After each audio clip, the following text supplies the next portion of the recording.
I'm Chaz. I'm Sarah. We are the 1.5ers. We are here to herald a vision. For our people, for our place. Of our food system, Transformation. we start with a mobilizing purpose Something that brings our people together. that gets them prepared to act. We know that crisis brings people together. COVID-19 has shown us how. But the virus isn't a one-off. Other crises are certain to follow.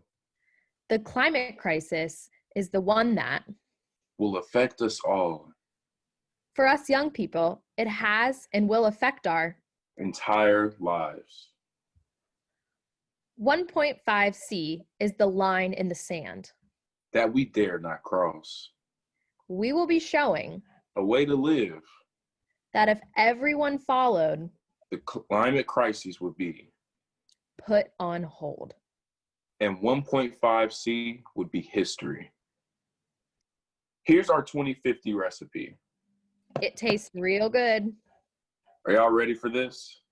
Well, Chaz, get it going. Will do, Sarah. Let's start with our ingredients. First, there are young leaders, all 125,000 of them. But we had to find ways to change the economic equation. We needed food that paid our farmers fair wages and reduced the cost of the food our bodies needed. And we needed an economy that was resilient to crisis. Next is our regen food community, which reinforces our communal nature of food.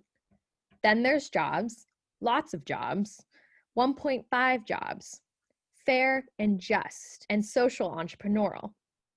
Then there's action, political action, to make laws which make it possible. Last, there's our food and health data system. I don't want to give away the details yet, but it's super cool. First up is our young people ecosystem. And step one is this. Chaz, you've got to speak to it. It was your idea. A 1.5ers Young Leadership Commission, diverse, urban, rural, Black, white, Latin, rich, poor, and autonomous. Step two is community impact, experiential learning. It's learning in the real world that makes our communities stronger and advances the 1.5ers mission. Step three are resilience researchers. Our young people will be testing new crop species, testing new regen growing processes, testing new ways to teach cooking, testing new ways to communicate what we are doing through art and music, testing and learning, and then teaching our people to change our communities. Step three is our annual Youth Leader Conference at the Hub. To lift up our research, to give voice to our artists, to gain collective wisdom from our young people as teachers, and to excite the next generation. Step four is 1.5 apprenticeships for all. With kids working with former 1.5ers, everyone has a mentor, or two, or three, or 40. Experience growing, experience cooking, experience entrepreneurship, and experience life. Step five is our 1.5 Service Corps, in which all youth will be serving our communities, planting carbon sequestering trees, planting pollinators, establishing beehives, whatever we need to improve the resilience of our overall food system.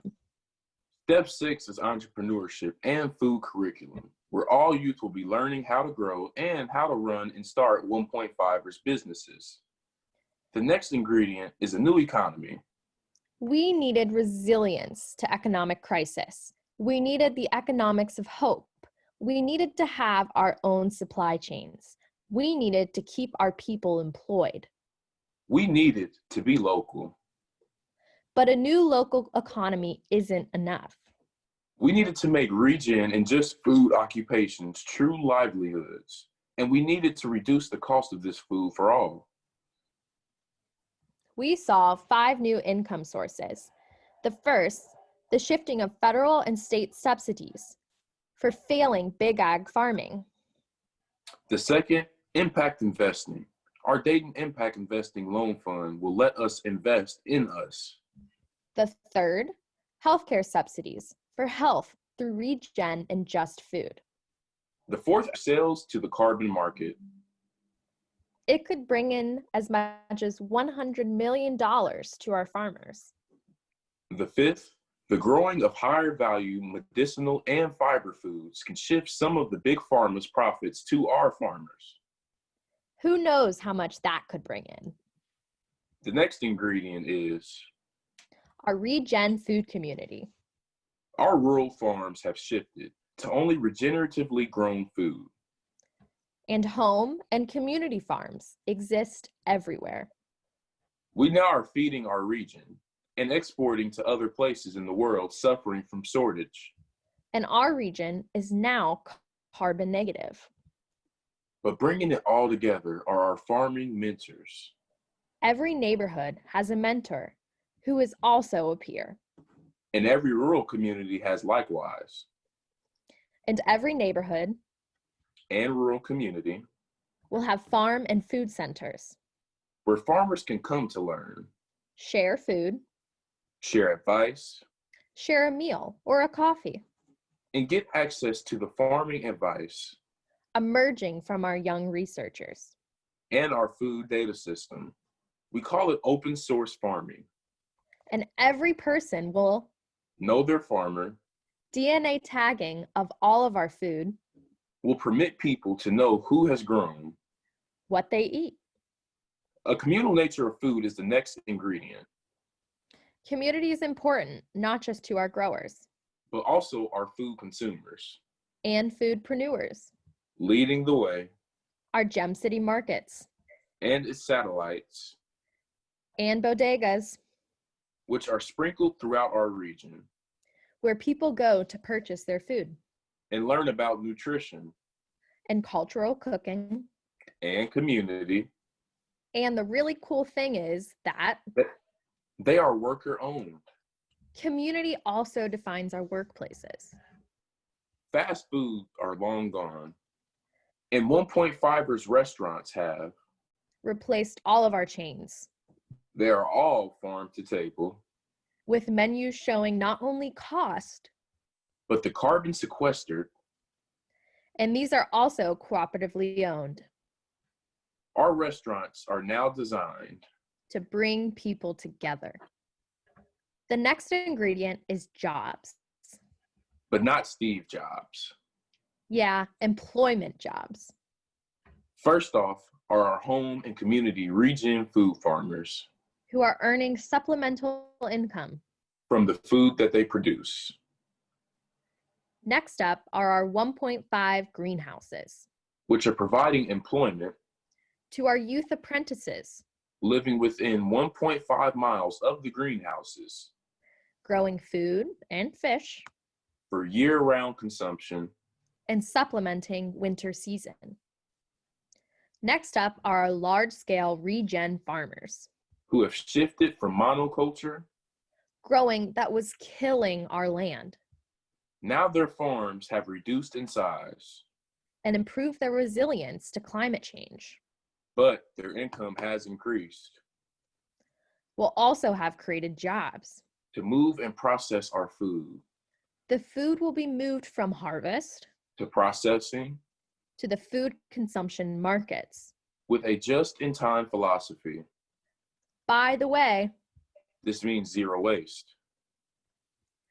Will also have created farm-to-school enterprises, preparing the meals that our kids eat for lunch. We'll have jobs in our restaurants and comfort food stations. Maybe not new jobs, but at least they keep our dollars local. And they are cooperatively owned. In our 1.5ers restaurants, our workers will have voice.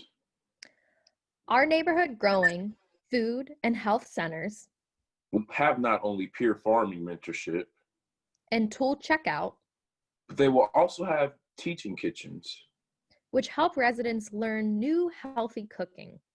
They will also be the office for our peer health coaches. Our food and health data systems will come with high-tech jobs and Youth mentorship. help wanted data scientists. But not all of our jobs will be. Food and health connected. Our bioregional focus means That we need to create our own supply chains we need to make what we need. and buy what we make. So in 2050, We'll have social entrepreneurs of all types filling our now vacant spaces. and impacting the lives of our community. Our school's entrepreneurial education And apprenticeships. feed this ecosystem And we'll have open source entrepreneurs whose network supports the creation. of new businesses. The next ingredient is policy change. In this, we have 3 thrusts. Declare, commit, institutionalize. These changes will follow this process. Develop a policy design for early adoption. In our most progressive communities, Then rely upon youth activism. and influence to get broad adoption The first action will be to get a declaration for a climate emergency. to help our young people. Mobilize our community to respond. The next policies to develop Aim at removing barriers for regen food to permit front yard farms. and the raising of animals and insects. The next policies to develop Aim at removing barriers for regen food and to permit public and business food, berry and pollinator forests. and the raising of animals and insects. We also need political effort To shift federal subsidies of failing big ag farms to support regen and just food, and to enable our farms to be our bioregions. renewable energy centers. Last of all, We will work politically to institutionalize regen and just food. as the only option for our farmers. Last, because our food and health data systems, Have been combined we will have been able to predict the health value of our foods and tailor the nutrition requirements. for each of our community members. In the end, We will be able to construct customized health plans. resilience. We understand the failure of our rational actor. That even if provided a plan for being better, Most people will not succeed. health is communal, Our vision includes the creation, of neighborhood health teams. supervised by a peer health coach. In these teams, Individuals share their health plans and give support and are supported. by their friends. Resilience. So there we have it.